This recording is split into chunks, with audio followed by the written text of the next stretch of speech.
공동체라는 제목으로 제가 드리고 싶은 여러 사이들이 있습니다만, 오늘은 이렇게 여성 설교자가 서 있는 특별한 기회를 10분 관리해서 남녀 사이에다가 조금 초점을 맞추어서 이야기를 해보려고 합니다.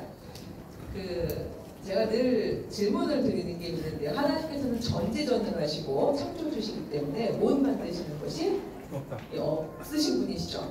근데도 불구하고 하나님께서 단독자로서 혼자서는 결코 만드실 수 없는 것이 하나 있습니다. 여자요? 여자들 만드셨나요? 아까 저희쪽에서 공동체 하는 이야기가 들렸습니다만 맞습니다. 저는 그것을 사이라는 이름으로 많이 표현을 하고 하는데요.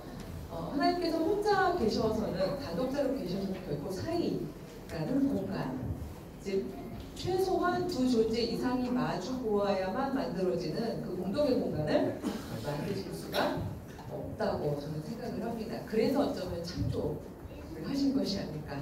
그래서 아름다운 사이, 좋은 사이, 피조물과 함께 소통하는 사이가 되고 싶으셔서 그래서 우리를 만드신 게 아닌가, 그런 생각을 저는 어렸을 때부터 종종 해오곤 했습니다.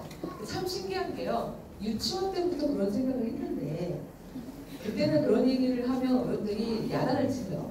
말하자면 하나님이 못 만드신 게 어딨어, 이런 식으로 말도 안 되는 소리 하지 마, 이렇게 얘기를 하는데 박사학위를 하고 와서 얘기를 하니까 다 끄덕이시는 거예요.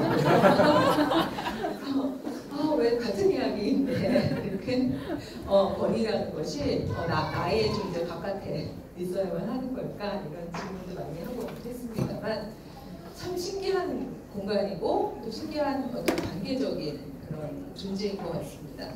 저도 여러 종류의 사이를 체험하면서 삽니다만 저희 눈으로 사실 사이 안 보이잖아요. 보이는 게 아닌데 모두가 사이를 부정하지는 않는 것 같습니다. 그래서 오죽하면 그냥 쟤랑 나는 아무 사이도 아니야 라고 이야기를 할지라도 그것은 사실은 그 사이라는 공간이 없음에 대한 인정인 거지 사이라는 것이 불가능함은 아닌 것 같습니다. 사이에 대해서 우리가 쓰는 일상 언어들이 참 많죠. 사이가 좋다, 나쁘다, 원수 사이다, 전생 원수와 평생 원수, 이렇게 혹시 아시는지 모르겠습니다만, 평생 원수는 부부 사이, 그렇죠? 전생의 원수는 부모 자식 사이, 이렇게 이야기를 하시는 분들도 있습니다만, 그런 방식으로 이런 말들이 일반화되어서 이야기를 될 정도로 인간은 사실은 사이를 늘 살아가는 그런 공동체입니다. 그래서 저는 태초에, 물론 태초에 말씀이 있었습니다만, 태초에 무엇이 있었냐라는 부분을 저보고 강조하라고 하면 태초에 사이가 창조되었다, 이렇게 고백을 하고 싶습니다. 그 중에 하나가 인간 창조, 사람에 대한 창조일 것 같은데요. 되게 그렇게 여쭤보면 대답이 늘 하나던데요. 하나님께서는 왜 사람을 남자와 여자로 창조하셨을까요? 라고 물으면 대부분 다 생육하고 번성하라고요 라고 이야기를 하십니다. 물론 틀린 대답은 아닌데요. 성경을 열심히 꼼꼼하게 읽다 보면 생육하고 번성하라는 축복은요, 혹은 창조의 명령은요, 우리 사람만 받지 않았습니다. 모든 피조물들이 다 받았고 또 그 생육하고 번성하는 것을 위해서 처음부터 암수 한 쌍으로 지어내십니다. 근데 신기하게도 하나님께서는요, 사람을 사람으로 먼저 만드셨어요. 이게 무슨 말인가 하면 아담을 먼저 만드셨어요. 아담은 남자일까요? 사람일까요? 남자 나왔습니다. 여기 사람 나왔습니다. 제가 이 질문을 하면 그 교회 공동체의 성경 공부 성향 및 전 이해를 알 수가 있는데요. 저희는 아담을 보통 남자라고 생각해 왔습니다만 사실은 히브리어로 아담은 사람, 즉 중성명사입니다. 즉 남녀의 성 구분이 없는 단어입니다. 제가 혼자 이야기하는 것이 아니라 이 부분은 많은 성서 신학자들이 성경을 히브리어로 꼼꼼히 읽는 분들이 다 인정을 하는 부분이죠. 그리고 사실은 사람으로 먼저 지으셨기 때문에 2장에 보면 하나님께서 말씀을 하십니다. 사람이 독처하는 것이, 즉 홀로 있는 것이, 혼자인 것이, 단독자인 것이 좋지 못하다. 예, 그래서 여자를 창조했다고 생각하시는데요. 이거를 저희가 텍스트를 다시 읽다 보면 참 재미있는 것이 이 아담을 깊게 잠들게 하시고 그 다음에 그의 옆구리에서 특정한 부분을 이렇게 빼내서 여자라고 칭하십니다. 자, 그럼 남자는 언제 창조된 걸까요? 그때요. 이렇게 얘기를 해주십니다만 이게 맞습니다. 여자가 옆구리에서 빠져나와서 여자라는 이름으로 창조될 때에 비로소 죄송합니다. 아담 안에 있는 나머지가 남자라는 존재로 있게 된 거죠. 그렇게 남자와 여자는 같은 공동 창조의 어떤 동시성을 가지고 마주보는 존재로 창조되었습니다. 그리고 놀라운 전 계시 사건이라고 생각하는 것이 이 창조 이야기를 고백했던 때가 굉장히 강한 가부장제, 즉 전근대, 전통시대, 여자는 사람 취급도 안 하고 오죽하면 영혼이 있는가? 이런 질문하는 시절에 고백된 내용인데도 불구하고 이 둘을 똑같이 사람을 응시하고 위아래로가 아니라 옆으로 마주보는 존재라고 고백을 하고 있다는 거죠. 그래서 둘이 마주보고 그 다음에 나온 그 하나님의 명령은 서로를 돕는 파트너가 되어라. 그래서 영어로는 corresponding partner라고도 하고 히브리어 원어로는 에제르 케네그도 그의 마주봄 같은 도움 이런 뜻입니다. 서로 마주보고 있을 때 주는 도움으로 서로를 건설하는 존재가 되어라. 이렇게 이야기를 하셨죠. 근데 이게 우리나라 말로 번역될 때는 뭐로 번역이 됐죠? 돕는 배필이라는 단어로 번역이 되었습니다. 틀린 번역은 아닌데 언어가 이쪽 언어에서 다른 언어로 번역될 때 보통 도착지의 언어가 가지고 있는 문화적 전제들이 덧붙게 되어 있습니다. 돕는 배필, 그리고 일단 배필로 인해서 일단 무조건 결혼 관계여야 한다는 저희들의 상상력의 제한이 들어가게 되죠.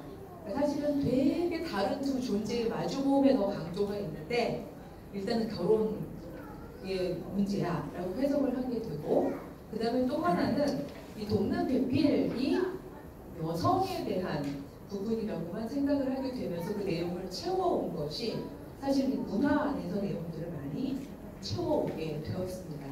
그리고 그 말을 주로 이야기한 여성의 도움이란 이런 것이야 라는 걸 주로 이야기해온 사람들은 여자가 아니라 남자였던 거죠. 제가 사회공동체의 비밀이라는 주제로 말씀을 드리고 있습니다만 그 비밀은 다른 게 아닙니다. 그 사회공동체는요, 내가 점유해서도 안 되고요, 너가 점유해서도 안 되는 공간입니다. 그렇지만 둘 다 그 안으로 한 발짝씩 들어오지 않으면 결코 건설될 수가 없는 공간이죠. 근데 사실 인류는요, 5,000년 동안 여자들은 그 공간 안으로 들어오게 하지 않았었습니다. 그래서 기독교는요, 유대교 2000년, 기독교 2000년 동안 사실은 압도적으로 우리의 텍스트와 모든 콘텍스트에서 만들어진 언어들이요, 주로 사실은 다 너의 의미가 하나도 안 들어와 있는, 즉 나들, 즉 남자의 의미만 들어와 있는 그런 그 텍스트와 혹은 전통이 굉장히 많이 있습니다. 제가 예를 들어드리기 위해서요, 짧은 시간 안에 그거를 막 일일이 운명살다 할 수가 없어서 이 예배 시간이 좀 일찍 와서 두 성도님을 미리 섭외를 했습니다. 기왕이면 자매님들이 나오시면 좋을 것 같아서 제가 자매님들을 섭외를 했는데요. 먼저 전근대 가부장제, 이쪽으로 나오실 건데요. 네, 제가 초청하려고 했는데 전근대 가부장제, 강한 가부장제, 그 여자가 사람이 아니던 시절에는 크리스찬조차도 여성을 어떻게 이야기했나, 즉 여자를 마주보고 이야기하지 않고 스스로 생각하는 여자는 이런 존재야라고 남자가 어떻게 얘기했나 하는 부분을 우리 가장 대표적인 성 아우구스티누스, 어거스틴의 여성 의식을 가지고 한번 들어보겠습니다. 여자의 매력은 남자로 하여금 높은 정신의 세계로부터 빗나가게 한다. 남자여, 너는 주인이고 여자는 너의 노예이다.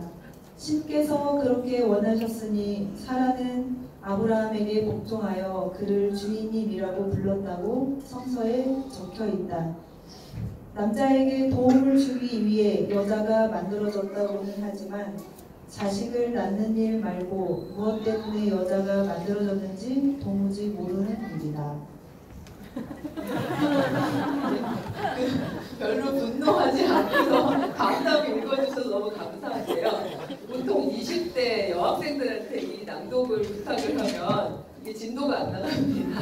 한 줄 읽고 실시하고 한 줄 읽고 분해하고 이렇게 이야기를 하게 되는데, 일단 이 내용을 뭐 하나하나 이야기를 안 하겠습니다만 너무 두 가지로 요약이 되죠. 여자는 그 주체로서 단독자로서 사람으로서 일단 응시되지 않고 있고 유일한 한 기능을 인정하고 있으니 재생산, 즉 아이를 낳는, 그래서 주로 막 생육하고 완성하는 데 일종의 도구로 사용되는 존재로 이렇게 이야기가 되어 있죠. 물론 이것 때문에 어거스틴의 모든 책들을 다 버리지는 마십시오. 모든 인간이, 저희가 다 유한한 존재들인데 이렇게 여성치가 소위 말해서 제한되어 있다고 해서 그의 모든 크리스천 언어들이 다 제한되어 있는 건 아니니까요. 다만 적어도 분명히 어거스틴이 이해했던 이 여성 이해는 하나님의 시선이 아니라 하나님이 창조해서 만들어준 그 시선이 아니라 어거스틴이 살고 있던 당시, 그 당시에 남성의 시선을 그대로 반영한다고 볼 수 있죠. 아마 그래도 여기 모이신 분들은 우리 다 개신교 신자라서 그래서 우리는 그래도 하나님의 시선을 갖고 있다라고 생각을 하실지도 모르겠습니다. 솔라 스크립투라, 우리는 성경을 붙잡았고 선생님을 다시 읽었다. 그래서 여성은 정말 돕는 배필이라고 생각하고 있고 여자는 필요선이고 여자가 없으면 남성의 이 삶이란 무의미하다고 모든 종교 교육가들이 얘기하지 않았냐. 우리는 드디어 마주보는 존재로서의 여성 이해를 하고 있다 라고 만약에 자신하신다면 한 분만 더 소개해서, 이 경우에는 제가 청교도 설교가 될 걸 다 모아가지고 하나의 텍스트로 한번 모아보았습니다. 당시에 종교개혁가들의 사상을 따랐던 청교도 목사님들, 남자 목사님들은 여성 이해를 어떻게 했는지 한번 들어보시겠습니다. 남편이 머리라면 아내는 몸이다. 아내의 주된 의무는 복종이고 남편의 주된 의무는 사랑이다. 좋은 남편은 아내가 남편의 지도를 즐겁게 따르고 그것을 노예의 기분이 아니라 자유와 특권으로 느끼도록 이끄는 사람이다. 우리가 말하는 위계는 노예제를 말함이 아니에요. 동등하고 충실한 그 무엇을 말합니다. 남편이 머리라면 아내는 머리 다음으로 신체에서 중요한 기관인 심장에 해당한다. 심장은 머리의 지배를 받는 다른 어떤 기관보다 탁월하다. 그리고 어떤 여러 면에서 머리와 거의 동등하고 머리만큼이나 소중하다. 아멘. 저희 드디어 여기서는 아멘이, 어거스틴의 말에는 차마 아멘을 하실 수 없었는데, 사실 저희가 굉장히 많이 들어온 익숙한 텍스트일 겁니다. 그럴 수밖에 없는 게 이제 개신교 여성 담론이나 가정 담론에 계속해서 이런 식의 접근이 많이 되었어요. 근데 머리와 굉장히 거의 동등한, 굉장히 중요한 심장에 해당한다. 그렇지만 되게 재미있는 것은 그런 동등한 것은 아니고 거의 동등한 거죠. 그렇다면 이 거의 동등한 둘이 마주보아서 의견이 틀릴 때, 즉 나의 답과, 여기서 나를 이제 남성이라고 놓고 봤을 때 나의 답과 너의 답이 틀릴 때, 그렇다면 이 공동체는 누구의 답에 순종해야 한다고 성경은 가르치나요? 나의 답. 왜냐하면 거의 동등하긴 하지만 그러나 남성이 더 머리 힘으로, 그렇죠? 머리의 말을 따라야 한다. 이런 방식으로 이야기를 많이 하시고, 가장 많이 그때 호명되는 텍스트가 사도 바울의 텍스트이죠. 그러니까 사도 바울은 전근대 가부장제를 살았음에도 불구하고 근대 가부장들이 너무 좋아할 만한 남녀 이해를 했던 분이에요. 왜냐면 전근대 시절에는요, 아까 여성이 도대체 왜 만들어졌는지 모르겠다, 애를 낳는 거 말고는 필요한 게 하나도 없어 보인다 정도는 차라리 용서 가능한, 굉장히 여성 혐오가 아주 가득한 그런 시절이었어요. 그래서 평화신학자로 유명한, 정말 이 로마 제국의 그 무력 그 시위 속에서 크리스찬으로 살려면 우리는 평화주의자여야 한다. 내가 죽임을 당하더라도 그 어느 누구를 해하는 일, 살인하는 일은 크리스찬의 일이 아니다 라고 이야기했던 평화신학자였던 테르툴리아누스조차 여성에 대해서 이런 포괄을 했어요. 하와가 너 자신이라는 것을 모르느냐? 하나님의 형상인 남성을 악의 구렁텅이로 빠뜨린 너 여자여 살아라 그리고 비난받아라 악마의 눈은 너다 뭐 이런 이야기를 했죠. 그래서 여성에 대해서만큼은 그냥 조용히 입 닫고 수그리고 살아라. 네가 말을 하는 순간 세상에 죄가 왔다. 이거 말했잖아요. 네가 선택하는 순간 세상이 엉망이 되었다. 이런 이야기를 하던 시절이 전근대 시절이었거든요. 근데 바로 그 시절에 사도 바울의 텍스트는 사실 굉장히 부드럽습니다. 그렇게 살아라, 비난받아라, 여자는 망해라 이런 식으로 얘기한 게 아니라 아마 익숙하게 아시겠지만 남편과 아내의 관계를 그리스도와 교회의 관계로 비유했죠. 그래서 그리스도께서 교회를 위하여 몸 버려서 죽으신 같이 그 사랑으로 아내를 사랑해라. 다만 아내는 교회가 그리스도를 섬기는 그 사랑으로 복종하고 순종해라. 굉장히 아름답죠. 저기 한 분께서 그냥 너무 진심어리게 아름다고 얘기를 해주셨는데 아름답습니다. 근데 아름답긴 한데 저는 이것은 사도 바울이 잡았던 하나님의 어떤 보편 계시 속에서 완전히 시대와 공간을 초월하는 계시의 말씀이라고는 이해하지 않습니다. 그 당시라면 그 가부장제 안에서는 충분히 가능했을 아름다운 이야기이지만 그러나 이야기가 시간과 공간을 초월해 지금까지 이어지는 보편 계시가 아니라는 말씀을 오늘 드리려는 이유는 성경은 성경으로 답을 해야겠죠. 예수님께서 분명히 교회가 성립되는 원리를 이렇게 말씀하셨습니다. 마태복음 18장 20절에서 누구든지 내 이름으로 두세 사람이 모이면 그곳에 내가 너희와 함께하겠다 라고 얘기하시면서 에클레시아 즉 교회의 가장 최소 단위를 말씀해 주셨습니다. 그 최소 단위는 그리스도께서 사이에 계시고요. 그리고 마주본 두세 사람 이게 최소 단위입니다. 일단 세 사람 쪽은 즉 애기나 셋은 빼더라도 일단 둘을 놓고 보겠습니다. 둘이 그리스도 가운데 모시고 마주고 왔어요. 그럼 이건 이미 교회입니다. 그렇죠? 네, 저는 지금 굉장히 성경적으로 이야기를 하고 있죠. 자, 그렇다면 결혼한 남편과 아내가 둘이 그리스도 안에서 마주본다면 그곳은 이미 교회이죠. 저 잘못 가고 있는 거 아니죠? 네. 그렇습니다. 그럼 어떻게 교회가 둘이 마주본 상태에서 교회가 되었는데 남편이 그리스도가 됩니까? 감사합니다. 많이 끄덕여 주셔서. 이렇게 끄덕이시기도 하는데 근데 가끔 또 이러시기도 하고 레이저 쏘시는 분들도 있으시긴 합니다. 근데 저는 그렇습니다. 성경은요. 걱정하지 않으셔도 될 만큼 하나님의 계시가 군데군데 강하게 경줄로 박혀있는 책입니다. 그렇기 때문에 그 안에 있는 문화적인 제한을 놓고서 괜히 그거를 건드린다고 해서 성경이 와르르 무너질까봐 걱정하실 필요는 없다고 생각을 합니다. 모든 인간은 유한하기 때문에요.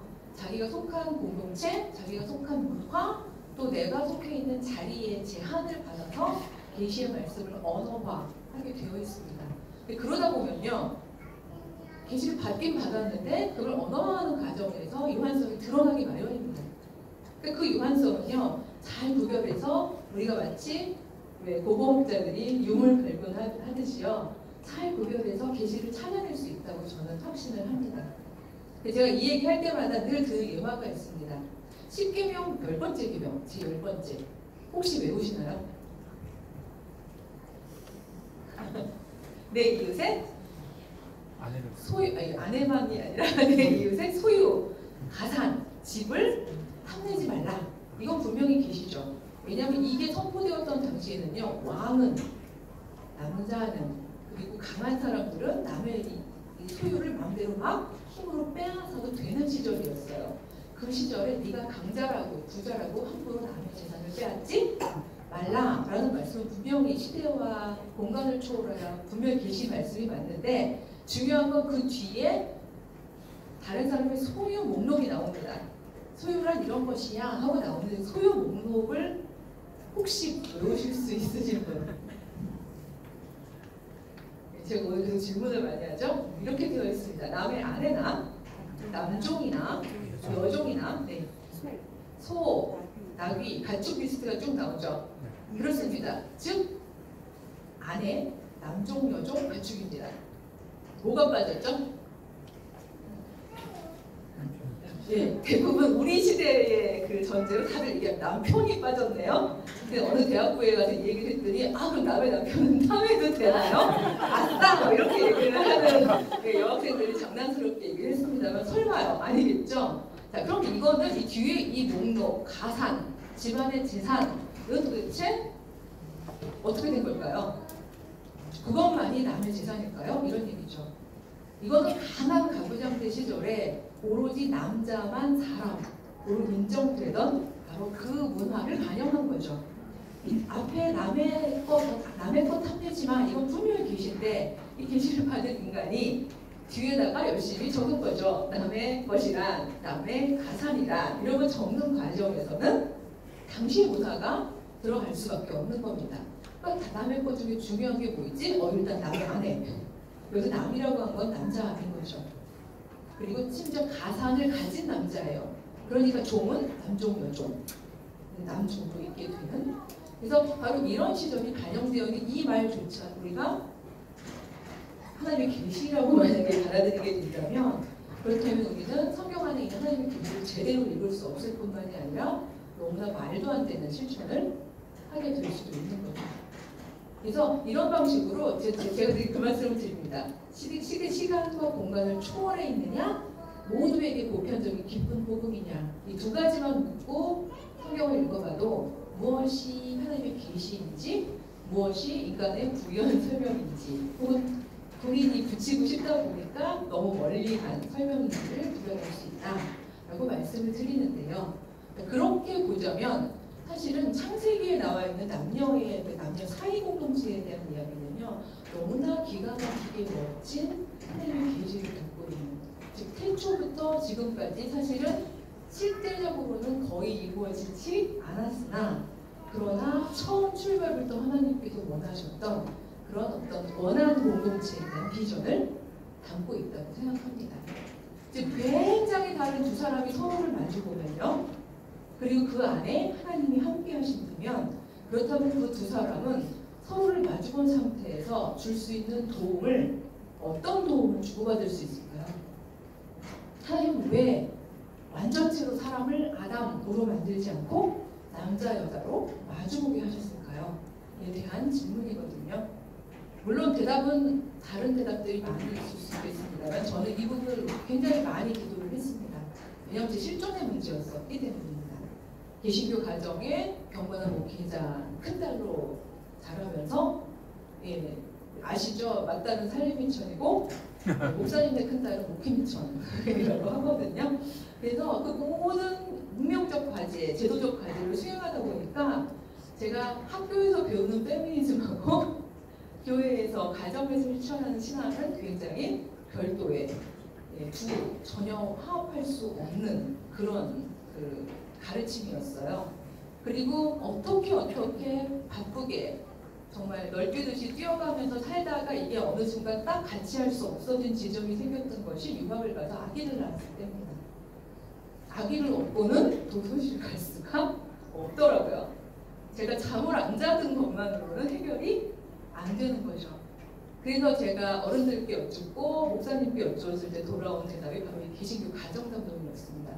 여성의 도움이란, 즉 여성의 에세르란 남편이 말씀했듯이 남편이 잘 건강하게 바깥 생활을 잘 할 수 있도록 돕는 것이고 그 도움을 위해서 신장과 같은 중요한 역할을 하는 존재인 것이다. 그러니까 여성은 밖에 나가서 일하는 것은 여성의 몫이 아니고 즉 이 가정을 잘 돌보고 아이들을 양육하는 것, 이것이 여성의 몫이다. 이렇게 얘기를 하셔서 고민을 하면서 자신이 없으니까, 왜냐면 제가 밖으로 뛰어나갔다가 하나님이 싫어하시는 여성이 되면 안 되니까. 그래서 아기를 키우면서 성경을 다시 읽기 시작했어요. 저는 구약 전공자가 아니기 때문에 히브리어를 잘 모릅니다. 그래도 히브리어를 배워가면서 읽었습니다. 왜냐하면 번역어에서 혹시 오해가 있지 않을까 싶어서. 너무 감사했습니다. 창세기 2장에서 답을 찾으면서. 아니었으면 저는 애기 다 키우도록 집에 있었을 것 같았는데 제 해석은 이랬습니다.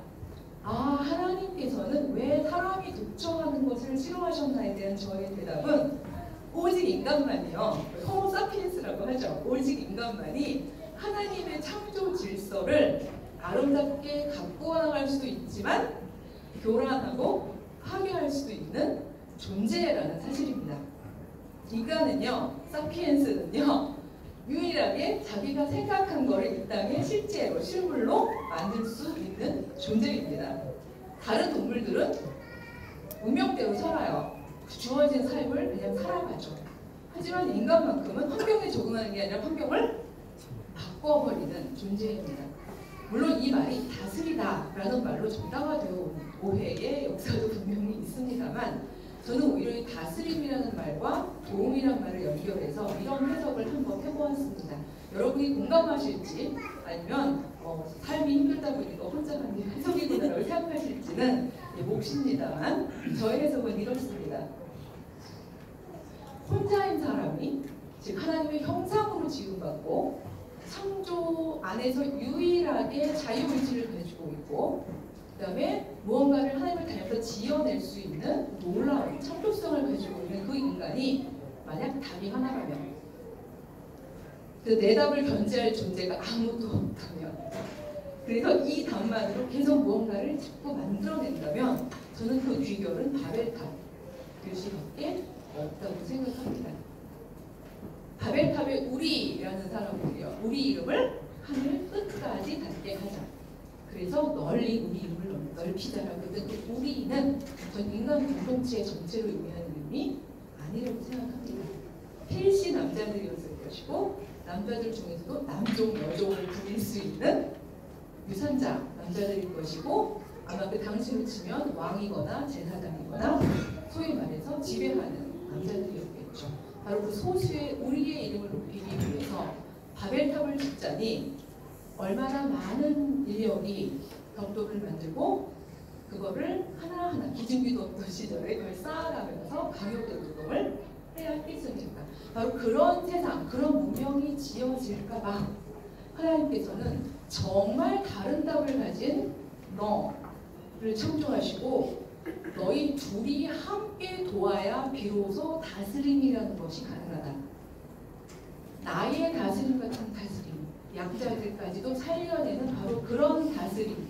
그래서 그 다스림 안에서 나의 형상, 하나님의 형상이 드러나는 그런 사람으로 살기 위해서는 한 사람의 답, 혹은 우리 공동체의 답, 그 닫혀있는 그 답만으로는 불가능하다는 것을 이야기해 주시기 위해서 그리고 그래서 우리로서 여기서 우리는 이 독립된 우리 말고 나와 너가 사회 공동체에서 만들어지는 그 우리로서 하나님의 형상으로 살아내고 하나님의 문명을 지어내고 사실은 굉장히 다른 존재를 지어내신 사건이 아니었을까라는 생각을 해보았습니다.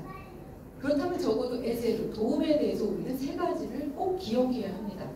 첫째, 그 도움은 한 문화나 제도 안에 갇힐 수 없습니다. 이 도움은 언제나 관계적이고 상황적이고 구체적입니다. 왜냐하면 너를 마주봐야 되거든요. 목이 마른 사람을 마주봤는데 외투를 걸쳐줄 필요는 없는 거잖아요. 이건 남자의 도움, 여자의 도움이 정해져 있지 않는. 그래서 너로 보았을 때에 그에게 꼭 맞는 도움을 주어야 한다는 것이죠. 너무 감사하게도 인류 문명은요, 지금 어떻게 보면 이런 도움을 줄 수 있는 가장 최적기에 와 있습니다. 왜냐하면 가부장제가 끝났거든요. 이렇게 얘기하면 기성세대는 화를 내시고요. 젊은 세대도 화를 내요. 왜냐하면 기성세대는 끝났다는 말에 속상해서 화를 내고요. 젊은 세대는 아직 안 끝났다고 생각하기 때문에 살면서 너무나 가부장제적인 사고방식과 행동을 하는 어른들을 많이 보기 때문에 그걸 끝났다고 얘기하지 마세요, 교수님 하면서 화를 내요. 하지만 사회학자로서 말씀을 드린다면 이건 그냥 문화적 관성일 뿐입니다. 시스템은 끝났어요. 그리고 우리나라가 유난히 그걸 많이 겪는 이유는 우리가 굉장히 특수한 사회라서 그럽니다. 서양에서 400년, 450년 지나온 그 역사를 우리는 반세기 안에 해치웠기 때문에 우리는 지금 전근대인, 근대인, 후기 근대인이 다 살아있습니다. 그렇기 때문에 겪고 있는 예외 형태, 특수한 상황이지 이게 하나의 문명적 시스템으로서의 가부장제는 사실은 그쳤습니다. 왜냐하면 가부장제 안에서 여성은 사람이 아니기 때문입니다. 지금 페미니즘이 이렇게 막 이렇게 불거져서 나오는 이유는요. 어떻게 말하면 여자들이 이제 사람이 된 여자들이 많아져서 언어를 가지고 있고 힘을 가지고 있기 때문에 그나마 지금 미치기 시작한 것이지 세상이 갑자기 달라졌기 때문에 여성들이 없던 여성들이 나타난 것은 아니죠. 왜냐하면 가부장제적인 어떤 억압은 그 전 세대 할머니, 엄마 세대가 훨씬 더 많이 받았었잖아요. 당시는 그 시스템에서 여성은 온전한 사람으로 설 수가 없었기 때문에 언어를 가질 수 없었던 것 뿐이거든요. 이 시절은 그래서 어떻게 말하면 남녀의 문제가 아니라 너로 응시하면서 너를 잘 건설하는, 잘 살려내는 존재로 살아갈 수 있는 가장 적기입니다. 바로 이런 시점에서 이 성경 본문이 우리에게 주는 굉장히 도움에 해당하는 도움은 답이 있는 게 아니라 미리 있는 게 아니라 관계적이다. 이 말은 굉장히 우리에게 큰 위로와 용기를 준다고 생각합니다. 그 다음에 저는 두 번째는요. 이 도움은 항상 아름답지만은 않을 수 있다는 것을 꼭 기억했으면 좋겠습니다. 서로 마주보기 위해서는요. 자꾸 위로 올라가려는 사람은 어떻게 해야 되죠? 끌어내려야 됩니다. 그리고 서지 않으려는 사람, 포기하려는 사람, 그냥 의지하려는 사람, 주체로 해보자 하지 않는 사람, 상한 심령으로 자꾸 내려가는 사람은 끌어올려줘야 하죠. 그래서 이렇게 서로 마주볼 수 있는 한 인간으로 서게 해주고, 근데 그 과정이 결코 쉽지 않다는 것을 저도 살면서 굉장히 많이 느끼게 됩니다.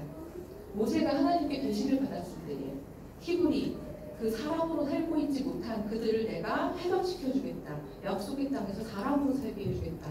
그러니 가서 이 기쁜 복음을 전해라. 라고 이야기했을 때 모세가 들어갔는데요. 두 종류의 사람들이 이 계시의 말씀을 못 받아들입니다. 첫째, 파라오. 자기 답으로 너무 가득해서 자기 존재가 완전히 닫혀있는, 너를 받아들일 수 없는 존재. 그런 사람들을 성경은 강력하다는 말을 사용하죠. hardness. 그 딱딱한 사람들도 사회공동체로 들어오지 못합니다. 근데 그들만이 아니에요. 두 번째, 마음이 너무 상해서 이 말씀을 받아들이지 못한 이스라엘 백성들의 이야기, 성경은 이야기를 합니다. 즉, 주체로 서지 못한, 너무 심정이 상해 있고 그 시스템을 그냥 받아들여 버리는. 어떡하겠어? 지금 원래 이래. 각자 도생이고 적자 생존이고 정글의 법칙이야. 죽고 싶지 않으면 죽여야 돼. 굶고 싶지 않으면 굶겨야 돼. 이러면서 지금의 제도를 정상화하면서 그냥 살아갈 수밖에 없다고 생각하는 어떻게 그렇게 마음 상한 존재들도 그대로 두는 것은 도움이 아니라는 것이죠. 그래서 그들이 하나님의 비전이 무엇인지를 알고 용감하게 설 수 있도록 그 도움도 사실은 굉장히 어렵고 힘들고 투쟁적일 거라고 생각을 합니다. 우리는 이 도움을 우리 삶 속에서뿐만 아니라 이 생활 공동체로서도 지역사회나 아니면 우리나라를 위해서도 이 도움을 향해서 나아가야 하는 지점이 있다고 저는 그렇게 생각합니다. 그다음에 세 번째, 이 도움은요. 그야말로 문명사적이고 세계사적이고 하나의 나라를 위해서 꼭 필요한 매우 커다란 우리의 기독교인의 소명이라고 생각을 하는데요. 왜냐하면 이 도움이 없으면 하나님 나라는 도래하지 않을 것이라고 저는 생각하기 때문입니다. 하나님조차도 우리를 지어내실 때 닫힌 답으로 이 역사를 만들어 가시길 원하지 않으셨던 것 같습니다. 그렇기 때문에 우리가 생각할 수 있고 결정할 수 있고 뭔가를 만들어낼 수 있는 존재로 지으셨겠죠. 어쩌면 하나님조차도 우리의 답에 따라서 하나님의 답을 계속 바꾸어 가시는지도 모르겠습니다. 놀라울 정도로 하나님도 닫힌 답이 아니라 사회공동체 안으로 뛰어 들어오시고 작정하신 것이신지도 모르겠습니다. 그렇기 때문에 독생자 예수를 이 땅에 보내셨다고 생각합니다. 그 위에서 정답, 완벽한 답, 초월적인 답을 가지고 우리를 인형처럼 조종하시는 그런 하나님이 아니라 사회공동체 안에 뛰어들어오시고 인간의 답과 함께 스트럭을 하면서 우리의 답을 만들어 가시는 그런 분이라고. 그래서 하나님이 불완전하시기 때문에 되어져 가시는 분이 아니라 우리가 계속 자라고 불완전하기 때문에 우리 답 때문에 되어져 가시는 그런 존재라고 하나님을 고백을 합니다. 여기서 부모님들은 아마 대충 그런 느낌을 아실 것 같아요. 요즘에 뭐 스카이캐슬 예, 그런 드라마가 뭐 대한민국을 들썩이고 있습니다만 거기에 보면 답을 가진 부모들이 어떻게 아기를 망치고 있는지가 너무 사례별로 잘 나오고 있죠. 부모가 불안정해서가 아니라 아이를 마주보고 그 아이의 답과 함께 씨름하면서 공동체의 답을 찾아갈 때 저는 바로 그 도움이 새로운 대한사회를 만들 수 있는 어떤 문화적 상상력, 사회학적인 상상력을 가져올 수 있다고 그렇게 생각을 합니다. 하나님은 구약과 신약을 통틀어서 그렇게 말씀하셨습니다. 제발 건물을 건설하지 말고 사람을 건설해라. 바벨탑, 여리고성, 햇슬 이런 거 건설하지 말고 너를 건설하는 삶을 살아라. 바로 그 아름다운 이야기가 계속 실패했지만 초대교회에서는 적어도 그 기준으로 어느 정도 얼마간은 그 삶을 저희 살아왔다는 생각이 듭니다. 사도 바울이 교회를 이야기할 때 가장 많이 이야기했던 단어가 서로가 함께라는 단어였다고 합니다. 카이, 알렐론. 결코 서로가 함께가 답이 아니던 시절이죠. 왕의 답, 남편의 답, 남자의 답, 아버지의 답. 이 정답이던 시절에 그는 교회의 원리로 서로가 함께를 이야기했습니다. 갈라디아서 3장 18절의 원리처럼 그리스도의 십자가의 그 모든 차이들이 다 하나의 공동체 안으로 평등하게 그 경계들이 무너지고 그리고 서로 마주보고 서로가 인내하고 서로가 사랑하고 서로가 격려하고 제가 사실 제일 좋아하는 단어는 서로가 함께 중에서요. 데살로니가전서 5장 11절 말씀입니다.